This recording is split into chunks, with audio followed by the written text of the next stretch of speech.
Hello YouTubers and dear viewers. Today we're back again at the shop and we're with this Honda CB750, my bike. What we're gonna do today, we're gonna proceed by doing the carburetor synchronizations because we have 4 carburetors, so from time to time at many mileage, my bike has 89,000 kilometers, so I suppose nobody synchronized the carburetor so far. But first things first, remember carburetor synchronization is just a fine tuning for the engine. If your bike runs like shit or crap, it's most probably what happens inside of the carburetor, not with the carburetor synchronization. The synchronization of the carburetors, it's when you adjust the opening of the throttle flap inside of the carburetor. Each carburetor has its own flaps, so they need to be open in the same position. So by synchronizing the carburetors, that's what you do. You just synchronize the flaps inside of the 4 carburetors. Yeah. The reason why I'm doing the carb sync is that in the morning when I start the bike, it doesn't start only if I snap the throttle a little bit, just a tiny bit, but it needs to be snapped, like hold like this, just a little bit in touch, the intention I'd say actually. And then after the after the engine gets hot and it runs for 10 or 15 minutes, after that the engine cracks up immediately, so no need for the throttle snap anymore. But I'm a perfectionist, especially when it comes to my bike and motorcycles in general, so I want to see if by synchronizing the carbs this will eliminate my issue, and in the mornings the motorcycle will start as soon as I press this button, this start button. Okay, for this we're gonna use this nice tool made by my father. It's a really nice tool. We use transmission oil inside of these tubes, and we're gonna connect these tubes all 4 to the intake manifolds. Here is the cylinder 1, and we're gonna attach the tubes here, and then with where this one is, this is actually the vacuum for the petcock, the gas tank petcock. And then is the same story on the other side. We have 2 more screws like this, which we will unscrew and plug the tubes. I'll show you with what, because I have an adapter for that.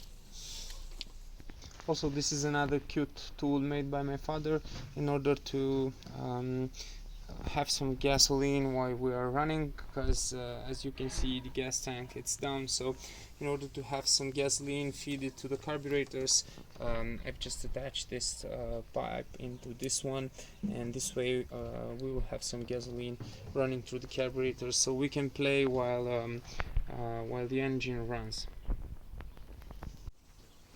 Back to the tool. The idea obviously is to have all the 4 tubes fluids inside them at the same level, so you'll see when you start the engine they pop up and down, and you want to have all 4 of them into the same line like this. Another thing, a nice thing about the tool is that they have this the nice thing about this is that they have this cocks, so you can cut the fluid running through this or this in case you have a bike with 2 carburetors or 3 carburetors, so it can be used to 2 to 4 cylinders. Okay, now we're gonna take down this tube from here.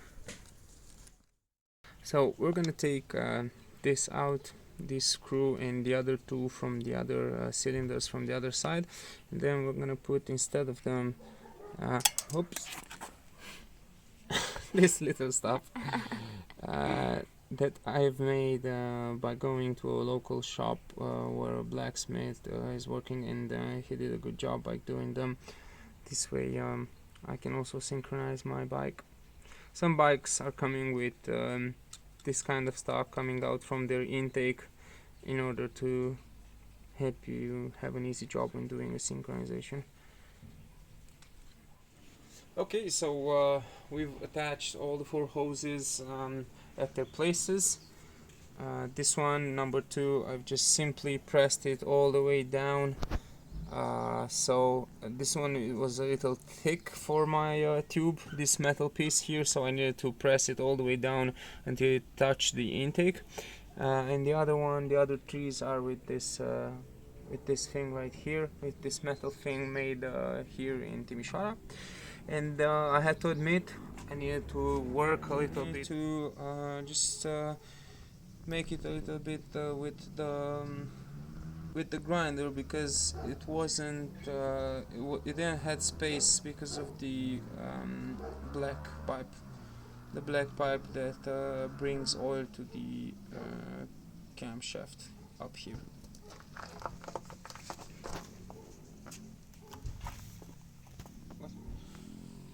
Now we can start the engine. We can crank up the engine. We've got gasoline. We've got a hot engine. This is another thing. You need to make it hot and then synchronize your carburetors.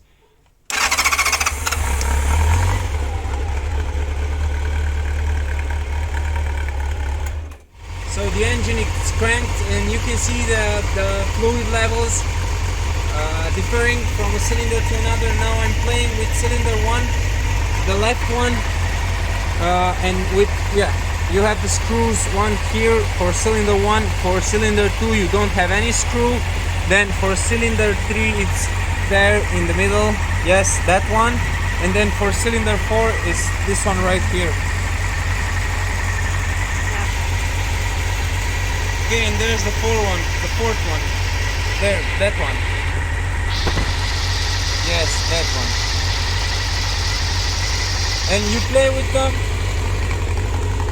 by screwing and unscrewing them until you have all these 4 fluid levels at the same level. Now the 4th one, it's too low, so I'm gonna play with the screw from this side, Phillips head screwdriver.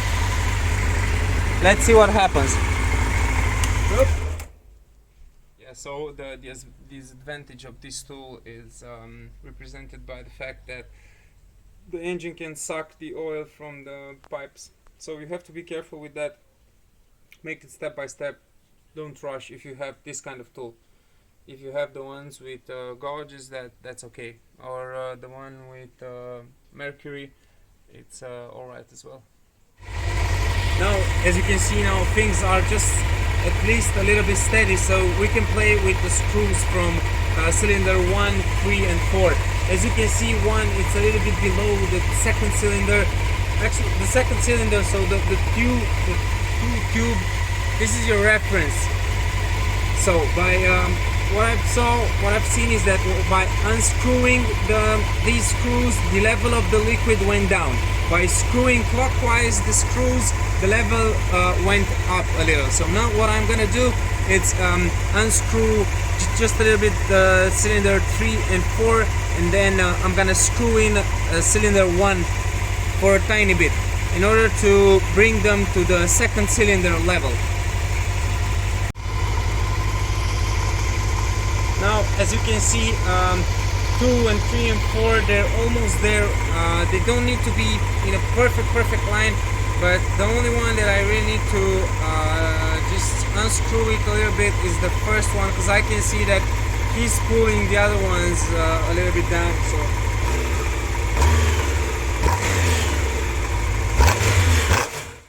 after you think you found the right setting for the carbs, just stop the engine and snap the throttle.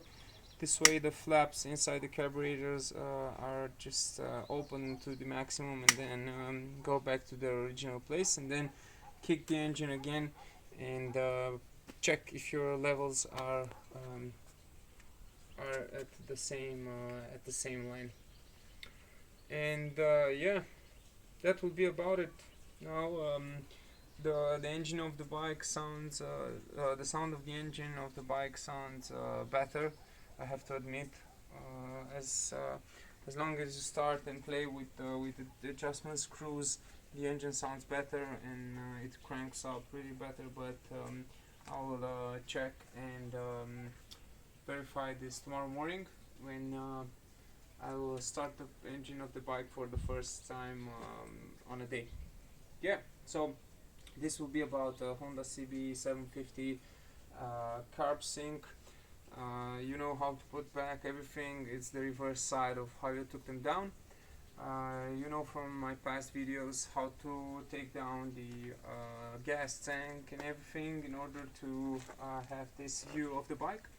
So yeah, feel free to like, share, comment if you have any suggestion or any question, and don't forget to hit the subscribe button. And yeah, see you in the next video. Thanks for watching, guys. Alright guys, so I didn't want to end up this video without without giving you any feedback or so. So the motorcycle runs really good after the carb sync. It runs smoother, the throttle responds better. It's simply that it runs better. I mean, if you ride a motorcycle for like 1, 2, 3 years and you get used to it, and then you do this carb synchronization, I mean, you will definitely feel a improvement towards the throttle response and how the engine sounds at idle speed. And also maybe you will feel a change when you start the bike in the morning or so. So yeah, I really recommend you to do this procedure, and see you in the next video, guys.